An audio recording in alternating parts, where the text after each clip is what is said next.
It's a normal day in the city and Dr. Singh is working hard at the hospital. There are more patients than usual, and at first it looks just like a normal cough. However, soon the patients get worse and no cure is found.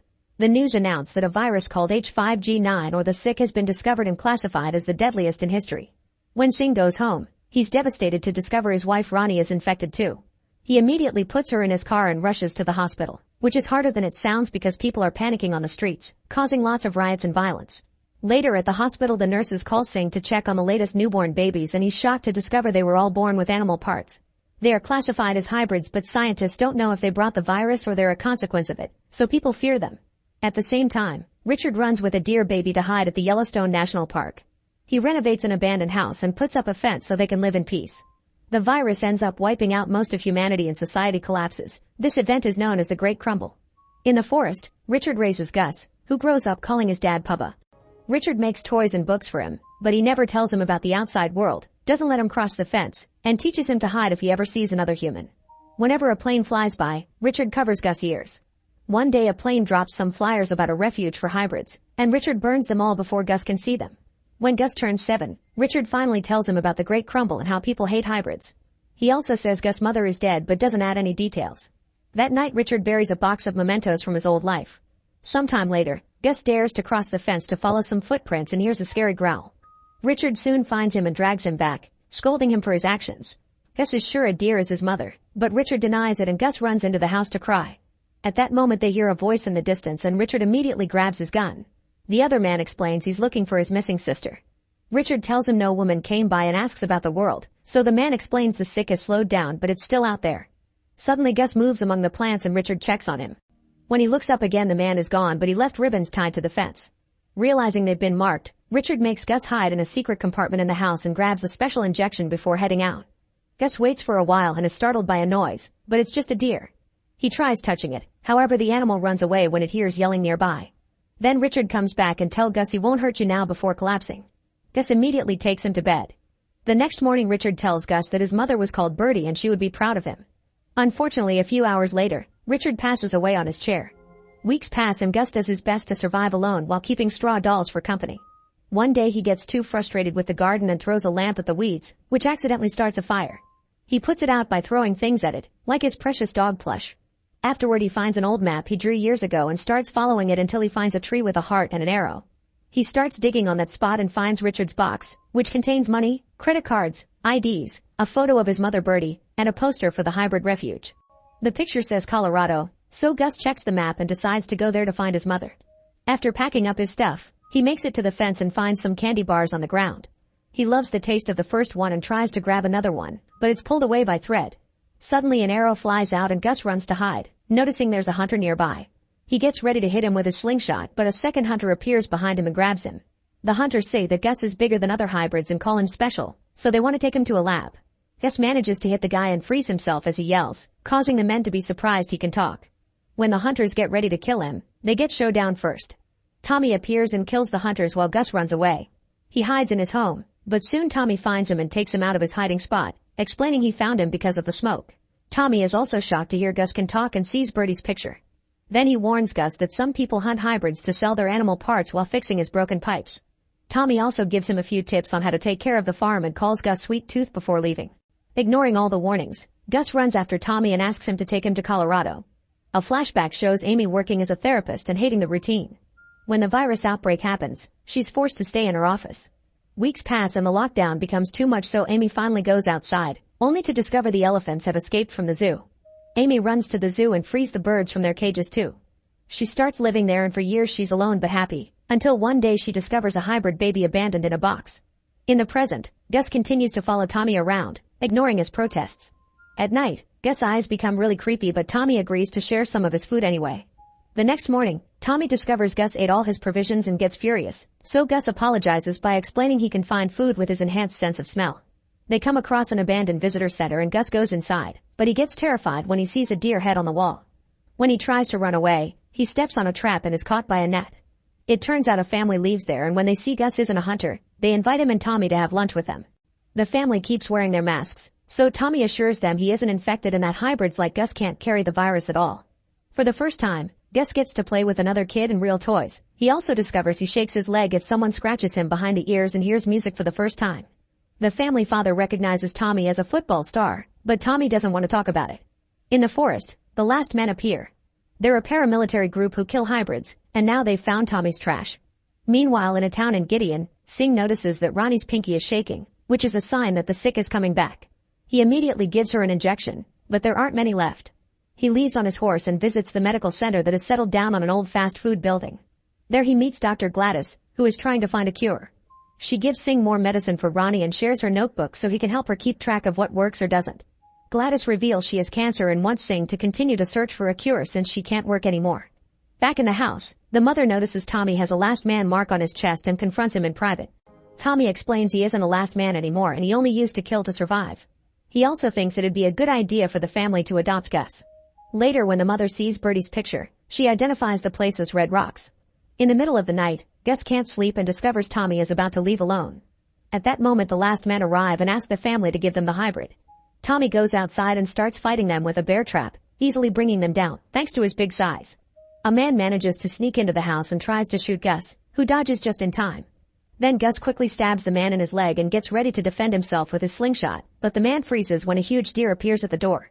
Tommy uses the chance to sneak behind the guy and kill him with the bear trap while the deer disappears. The next morning, the family kicks the duo out to protect their son, but at least they share some provisions. Tommy agrees to take Gus to the train station, but afterward he must search for his mom on his own. In an abandoned amusement park, a group of teens who call themselves Animal Army are playing video games.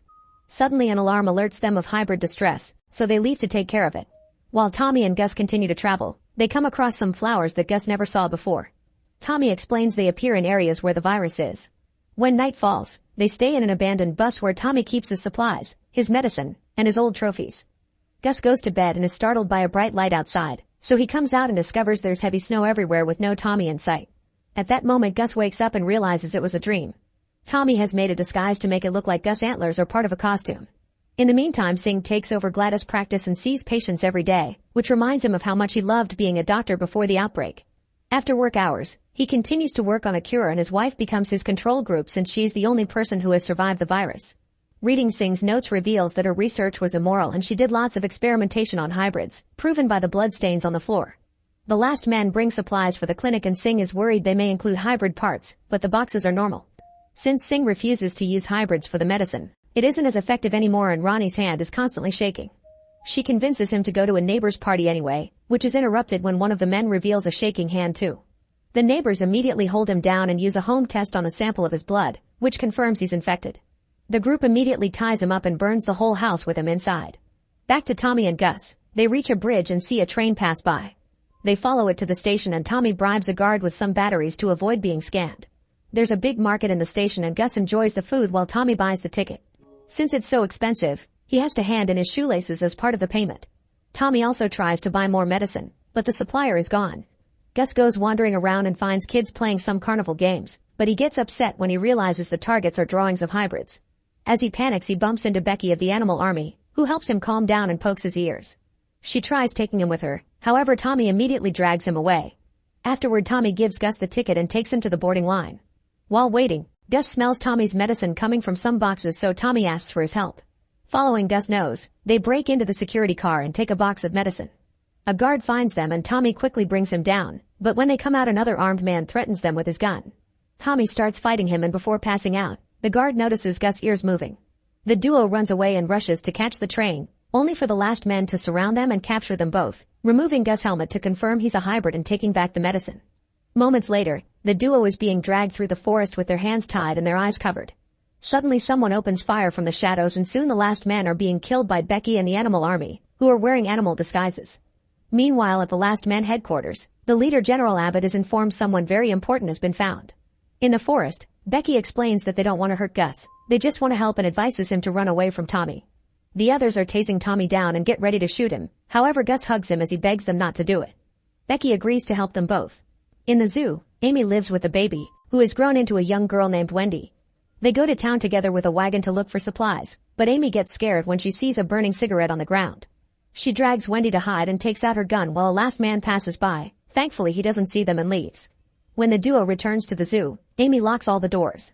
Sometimes Amy notices there are vegetables missing from the garden, and Wendy claims she ate them. However, when her mom isn't looking, Wendy drops some of her dinner in the garden. One night they hear some noises and Amy goes to the garden with her gun. She hears another noise and gets ready to shoot, but Wendy runs in and explains that's her friend Bobby. He's also a hybrid and Amy has no choice but to keep him too. This causes her to change her rule of not using the radio and starts broadcasting that she has a safe haven for hybrids. Back to the forest, the animal army takes Gus and Tommy to their hideout in the amusement park, which is decorated with animal drawings. Becky explains she started this group and nobody here has parents. Then she introduces Gus to the other teens, who are excited to meet a hybrid. Gus is declared king for a night and gets to enjoy new candy, cartoons, and games.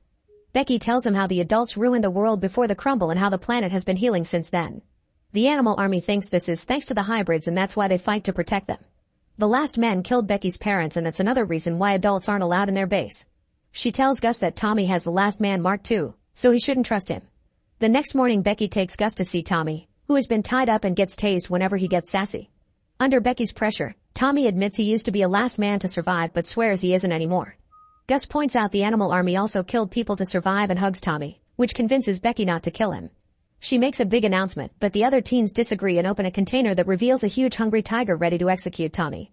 Gus runs ahead and asks the tiger not to hurt anyone, causing the beast to back away in fear. Some of the teens see this as a sign and close the container, but others still want the execution and the argument escalates into an actual fight. Gus uses the confusion to free Tommy and they run away together, while Becky also chooses to leave her friends behind. In town, Singh is worried about Ronnie's condition because the medication isn't working. Ronnie has seen Gladys' notebook and begs her husband to start using hybrids for his research so she can get better. On his way to work, Singh sees all the flowers that have appeared at the burnt house.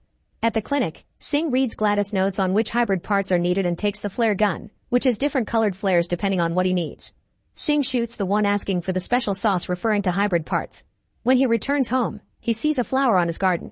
Inside she finds Ronnie talking to a neighbor who wants to start mandatory weekly virus screenings for the whole town.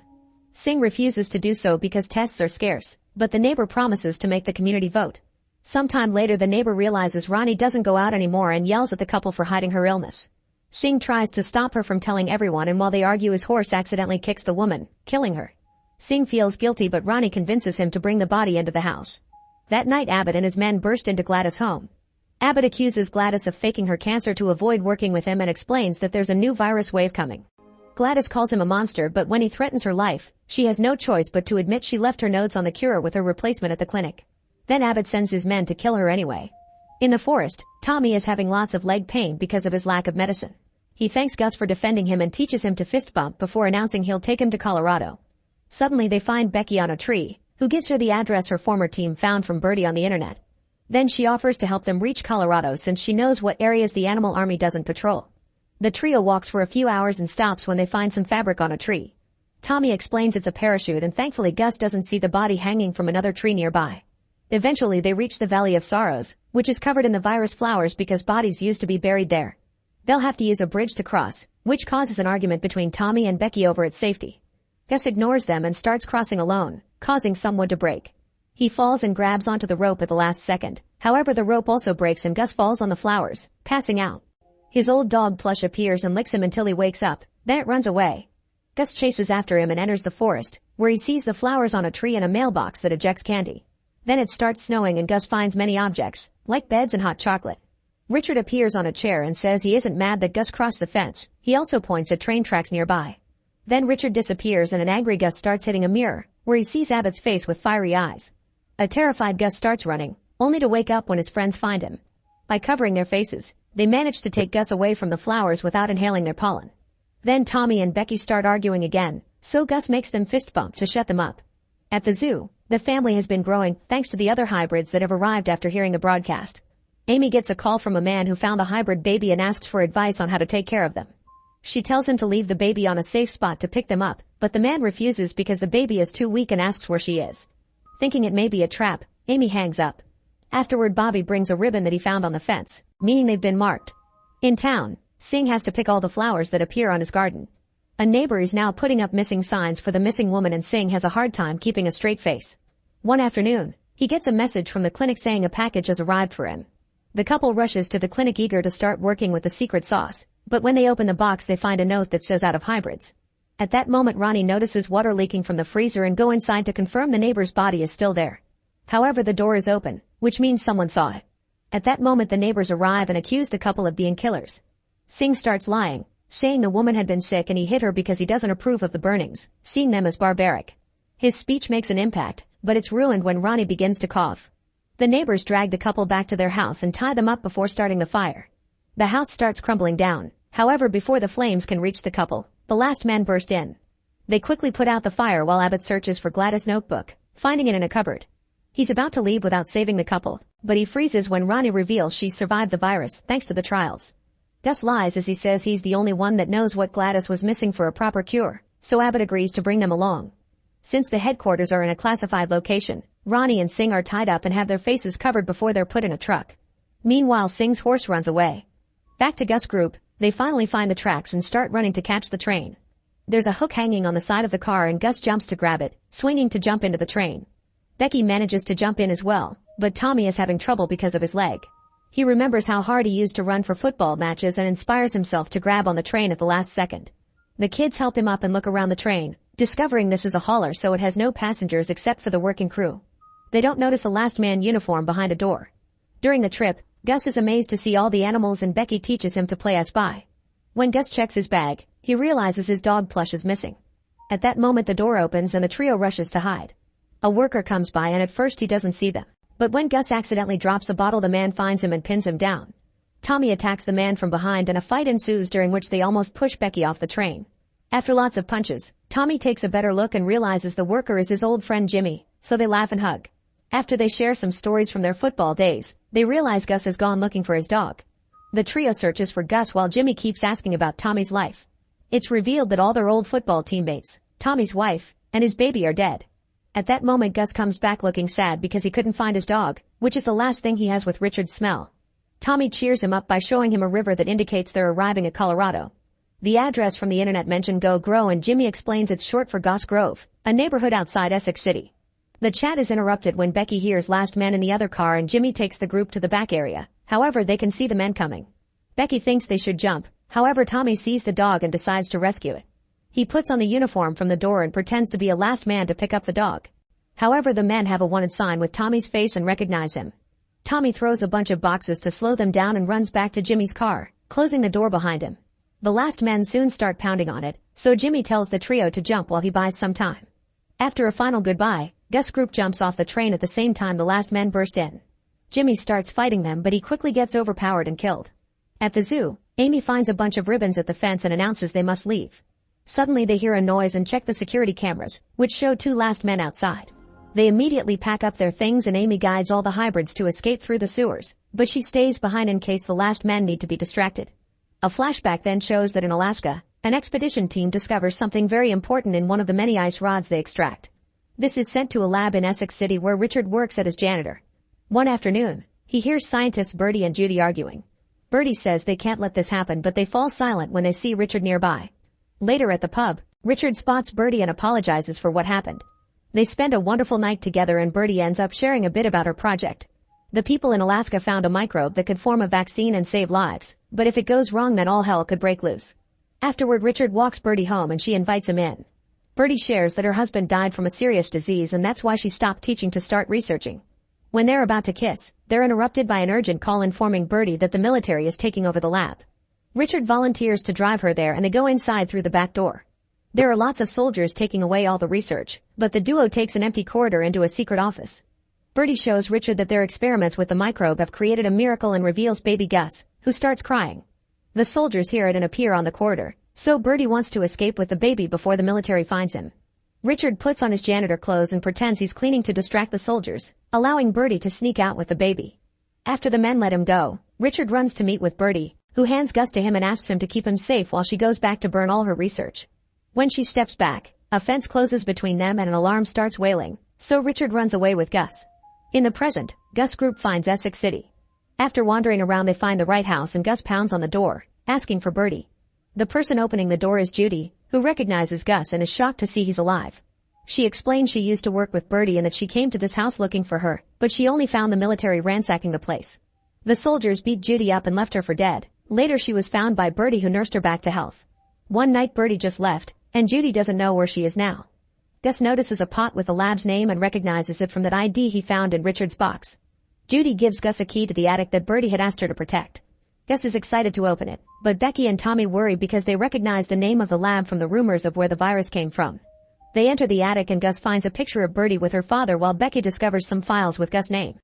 It turns out Gus stands for Genetic Unit Series and the pictures in the files reveal the truth.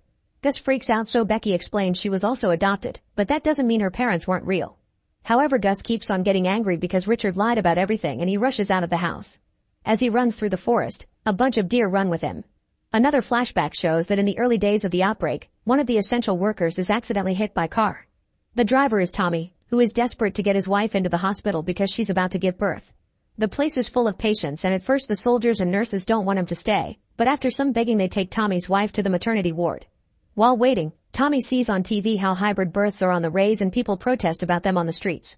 A few hours later, Tommy is informed his wife gave birth to a boy, but when he checks on him he discovers it's a hybrid baby. He immediately runs out of the room and has a panic attack before getting into the elevator, where Singh offers supportive words. In the present, Tommy and Becky search for Gus to no avail. Becky admits she feels confused because all her life she thought hybrids were nature's miracle, but now they appear to be just a lab experiment. Tommy tells her to wait in the house in case he comes back and goes looking for Gus more deeply in the forest. Meanwhile, Gus is getting rid of all the things Richard gave him, including Birdie's picture. At that moment he finds a bunch of flyers promoting the hybrid preserve on the ground and a plane outside the forest. While Gus looks around, Tommy arrives and gives him the dog. Gus says he has no dad and that he wants to go to the preserve to be with others like him. Tommy shares the story of his hybrid son and how he almost ran away, but he realized he was only scared of being a dad so he went back for his wife and baby. However, when he returned, the soldiers had already killed them both. He asks Gus not to abandon him too, but Gus reveals the plane's radio is working and he already called the preserve. Suddenly they hear a shot and Tommy collapses while they're surrounded by last men, who put Gus in a cage and take him away. Back in the sewers under the zoo, the hybrids hear how a bunch of last men arrive in the city with tons of trucks and even tanks. Abbott tells Amy to hand over the hybrids, but she refuses and starts a speech on how the hybrids are better than humans, which is heard by the kids. As the men surround the zoo, Amy activates a bunch of fireworks that keep the soldiers distracted while the kids continue to cross the sewers without being heard. While the last men break into the zoo, the hybrids make it to an abandoned church. Bobby wanders off and is found by soldiers, who immediately capture him and take him away. Wendy tries sneaking out, however she's quickly found and captured as well. Moments later when Amy arrives at the church disguised as a last man, she screams in grief when she discovers all the hybrids were taken. In the meantime, Singh and Ronnie arrive at the last men's headquarters. Ronnie is immediately isolated and Singh freaks out in anger, but the soldiers grab him and Abbott tells him they'll let Ronnie go after Singh finds the cure. Sometime later, the men bring Gus in the cage and Singh gives him some candy. When Gus says thanks, Singh is left in shock at his intelligence. He announces he wants more time with Gus so he asks for another hybrid to work on for now. Back in Judy's house, Becky admits her parents weren't actually murdered, they were killed by the virus. Her sister had been a hybrid, and the last men took her away. For a long time Becky was alone trying to find her sister while growing to hate adults. Eventually she found other kids in her same situation and they formed their own family. At that moment Judy's radio gets an important message and Becky sends one back, finding Birdie on the other end. At the same time a mysterious person picks up Tommy and the dog plush in their truck. In the last man's headquarters, Gus is sent to a warehouse and watches how another hybrid is taken away. There he meets all the kids from the church, including Wendy and Bobby who give him a big hug. The taken boy is soon killed by Singh in his lab for the sake of the cure. Tommy wakes up in a strange apartment and finds Amy, who tells him they'll rescue their kids soon. Make sure to subscribe and turn on notifications so you can watch more videos like this. Thanks for watching.